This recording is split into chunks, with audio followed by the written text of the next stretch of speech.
améliorée. Donc, pour les cardiopathies congénitales, l'insuffisance rénale est due à l'insuffisance cardiaque ou secondaire à une chirurgie cardiaque.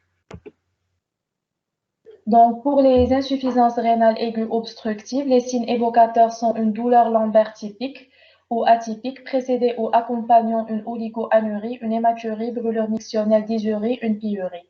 Donc, les signes physiques sont le globe vésical avec miction par regorgement et le diagnostic sera posé par l'écho, le scanner ou l'IRM. Donc, l'insuffisance donc les causes, ils peuvent être soit congénitales ou acquises. Donc, pour les causes congénitales, on retrouve la valve de l'urètre postérieure, maladie de la jonction pyélo-urétérale sur un unique, un phimosis ou une duplicité urétérale. Donc, acquis, c'est surtout la vessie neurologique, un obstacle intraluminal, une sténose extrinsèque ou une sténose urétérale. Donc ici, on a essayé donc de schématiser un peu et de mettre donc de résumer un peu les étiologies en fonction donc du type d'insuffisance rénale, que ça soit pré-rénale, rénale ou post-rénale. Donc pour simplifier un peu la chose. Donc pour le traitement, le but est de restaurer la fonction rénale, traiter la cause et prévenir ou corriger les complications.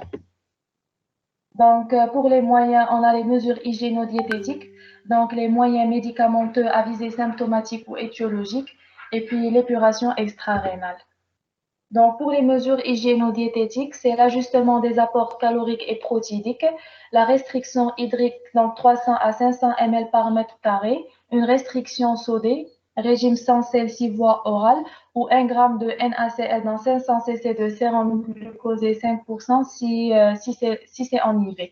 Il faut éviter l'administration de médicaments néphrotoxiques et ajuster les posologies des médicaments en fonction du DFG.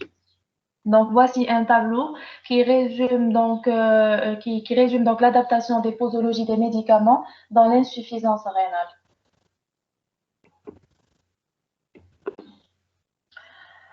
Donc, pour les médicaments à visée symptomatique, on a les produits sanguins, donc les culoglobulaires ou le PFC, les solutés de remplissage, donc le sérum salé ou l'albumine. On a les ions, donc le gluconate de calcium 10%, le NaCl à 3%. Donc, les posologies sont sur la diapo. Donc, pour les avisés symptomatiques, on a donc les médicaments hypokaliémiants, à savoir le résonium, donc le caïexalate, qu'on va donner donc 1 g par kilo par dose chaque 6 heures par voie orale ou en intrarectal. Donc le salbutamol en aérosol. Donc la posologie va dépendre du poids, donc entre 1,25, 2,5 ou 5 mg, donc selon le poids. Les bicarbonates de sodium 14%, 1 à 2 mmol par kilo par jour. Et l'insuline 0,1 unité par kilo diluée dans du sérum glucosé 10%. Donc, pour les autres médicaments à visée symptomatique, on a les antihypertenseurs, à savoir la nicardipine, 0,5 à 5 microgrammes par kilo par minute, nifedipine par voie orale ou sublinguale, donc 0,25 à 1 mg par kilo.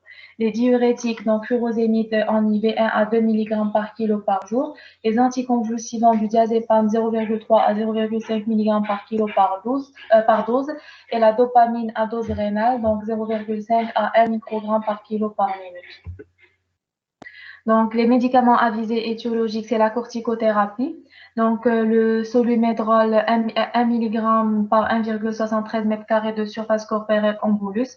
Et la corticothérapie, donc, par voie orale, à 1 à 2 mg par kilo par jour.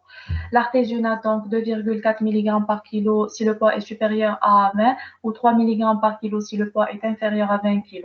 Donc, pour les antibiotiques, donc les céphalosporines de 3e génération et l'ampicilline. Et puis le traitement chirurgical.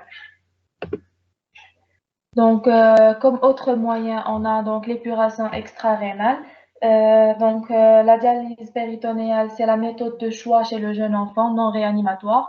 Elle est possible quel que soit le poids de l'enfant, y compris chez les prématurés de très petits poids. Donc, mais il faut penser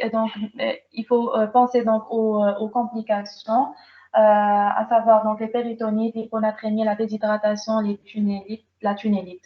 Donc, l'hémodialyse nécessite, donc comme autre moyen d'épuration extra-rénale, on a l'hémodialyse, donc la dialyse péritonéale reste préférée par rapport à l'hémodialyse. Et donc l'hémodialyse nécessite une équipe spécifiquement formée et nécessite un abord vasculaire de bonne qualité. Donc, elle est donc adaptée aux grands enfants et donc utilisée en cas de contre-indication à la dialyse péritonéale. Donc, les complications de l'hémodialyse sont la chute tensionnelle, la septicémie, l'obstruction et le déplacement du cathéter. Donc, comme autre moyen, on a l'hémofiltration continue. Donc, elle a le même abord vasculaire que l'hémodialyse. Elle est possible chez les nouveau-nés et les prématurés, idéal en cas d'état hémodynamique précaire.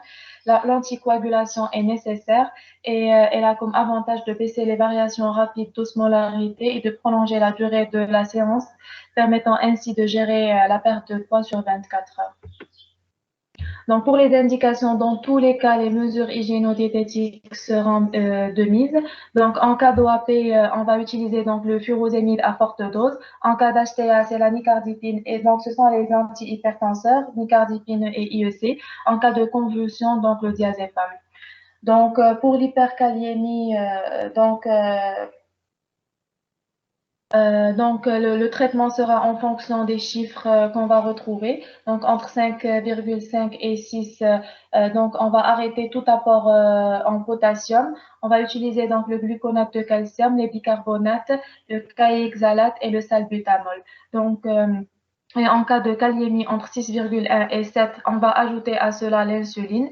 Et en cas d'hyperkaliémie donc supérieure à 7, on va ajouter à tout cela donc une épuration extra-rénale. Donc si ces mesures ne sont pas efficaces. Donc, en cas d'hyponatrémie, donc dans l'insuffisance rénale, il y a l'hyponatrémie de dilution et l'hyponatrémie qui rentre dans le cadre d'une insuffisance rénale aiguë fonctionnelle. Donc, dans l'hyponatrémie de dilution, le traitement sera une restriction hydrosodée et en cas d'échec, donc on ajoutera les furosémides.